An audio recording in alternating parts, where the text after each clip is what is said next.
আসসালামু আলাইকুম ওরহমতুল্লাহ। এখন শুনছেন রোহিঙ্গা মুসলিম টিভি। আজকের বিশেষ সংবাদ ২৯ জুলাই ২০২৫। টেকনাফে র‍্যাব ১৫-এর অভিযানে ধরা পড়েছে অপহরণকারী শীর্ষ ডাকাত শফি। তার কাছ থেকে উদ্ধার করা হয়েছে বিপুল পরিমাণে অস্ত্র, গোলাবারুদ, গ্রেনেড, ডিটোনেটর, মাইন ও মাদকদ্রব্য। বাংলাদেশ মিয়ানমার সীমান্তে ২৭ জুলাই এ সন্ত্রাসীদের আক্রমণ। আহত যোদ্ধারা বাংলাদেশে ঢুকতে চাইলে সীমান্তে কড়া নজরদারিতে তাদের বাধা দেয়া হয়। বুথিডাং অঞ্চলের রোহিঙ্গা বেসামরিকরা সেনা হানিন পেয়া এবং থাবাইকতাউং গ্রাম থেকে অপহরণ হয়ে অজানা স্থানে স্থানান্তরিত হয়।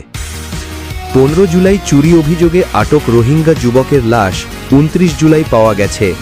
তার মৃত্যুকে ঘিরে রোহিঙ্গা জনগণের মধ্যে উত্তেজনা ছড়িয়ে পড়েছে। এতক্ষণ শুনছিলেন শুরুতে শিরোনাম, এখন শুনবেন বিস্তারিত। টেকনাফে র‍্যাব ১৫-এর বিশেষ অভিযানে ধরা পড়েছে শীর্ষ অপহরণকারী ও দুর্ধর্ষ ডাকাত শফি। দীর্ঘদিন ধরে সে সীমান্ত এলাকায় চরমপন্থী অপহরণ ও সন্ত্রাসী কর্মকাণ্ড চালিয়ে যাচ্ছিল।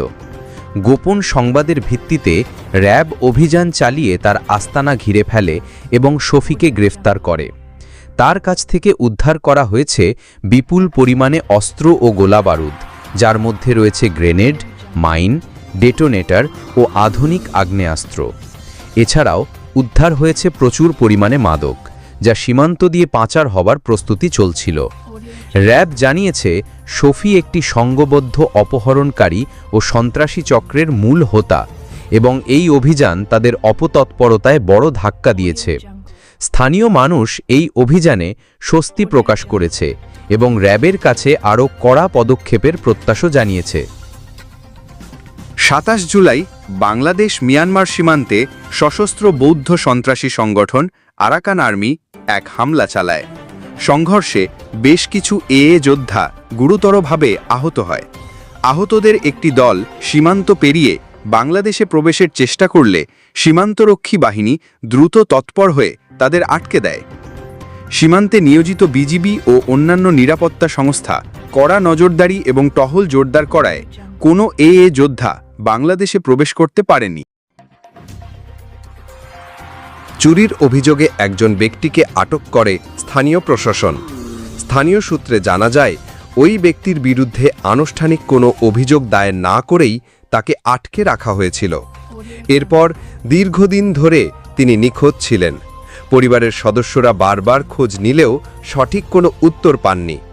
অবশেষে ২৯ জুলাই অর্থাৎ ১৪ দিন পর ওই ব্যক্তির মরদেহ উদ্ধার করা হয় অজ্ঞাত এক স্থানে। এই ঘটনা ঘিরে স্থানীয় এলাকায় চরম উত্তেজনা ছড়িয়ে পড়েছে।